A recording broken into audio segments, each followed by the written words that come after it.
next course we are going to start after the Intro to Electrical Engineering will be Circuit Analysis 1, and that will be concurrent with a course on logic. Now in this class, we are going to make some assumptions about components, how they act, what they do, and all the reasoning for that can be shown in this Intro to Electrical Engineering course. There will be a playlist linked in the description. So in the Circuit Analysis 1 course, what we're really going to do is focus on problem solving. We're going to learn the skills and necessary steps to take when looking at circuit analysis, and we're going to be looking at linear systems. Now the question arises, are all systems linear? No, not at all. But in certain environments, things can act linear, and that's what we're interested in. So usually we are solving for things like voltage, current, and or power, or any combination of the three. And recall Ohm's law that the voltage is equal to the current times the resistance, and current is the rate of change of charge with respect to time, which has the unit of coulombs per second, or charge over time, and the charge of an electron, and then that voltage is a potential. The unit for that is joules per coulomb. And then we have power in a circuit, which is equal to the voltage times the current, which has the equivalent units, joules per coulomb times coulomb per second, which is equal to joules per second. That can be thought of as work over time. And if we have a circuit like this, we can apply all these rules to it. We can see that the current is equal to the voltage over the resistance. And remember that our conventional current goes from positive terminal to negative terminal. Don't forget, though, that we do have our electron current, which goes negative terminal to positive terminal, which is the reality of the circuit. But we use this conventional current because it makes things work nicely for our analysis. Now the first thing that we're going to introduce is a few new components.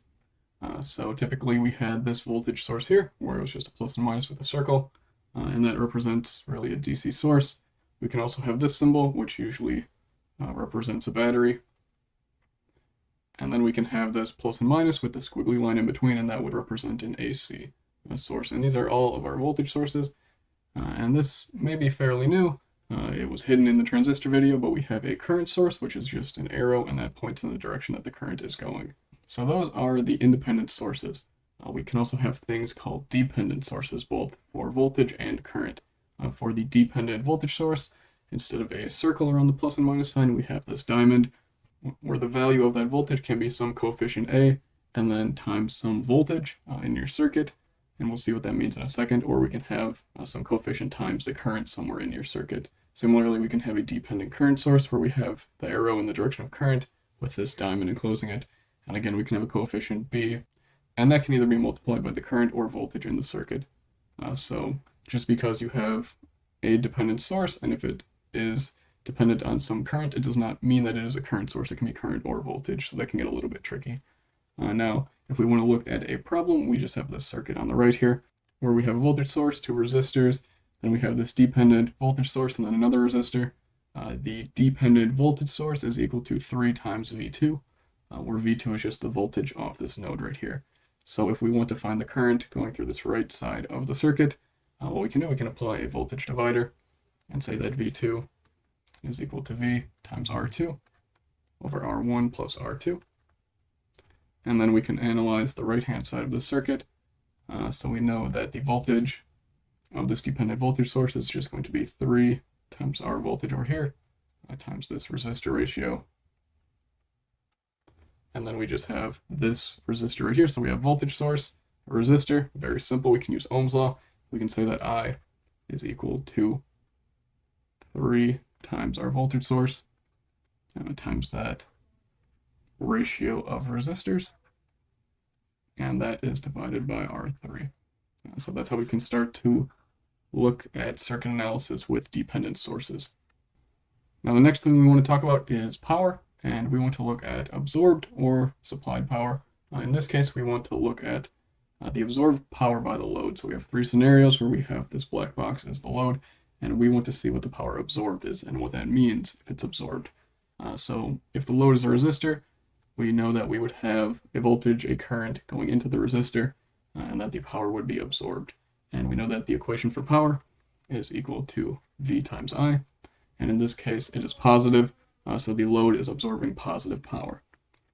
Now, what we can do here is if we have the current labeled minus I, if you see a minus sign, you really just flip the arrow or polarity. So we can rewrite this as the following circuit. And we would see we would actually have I going in this direction, and then some voltage here. And what we can see here is current is actually flowing out of the load, which wouldn't make too much sense if we are saying that the load is absorbing that power. So what we have here is that the load is supplying power.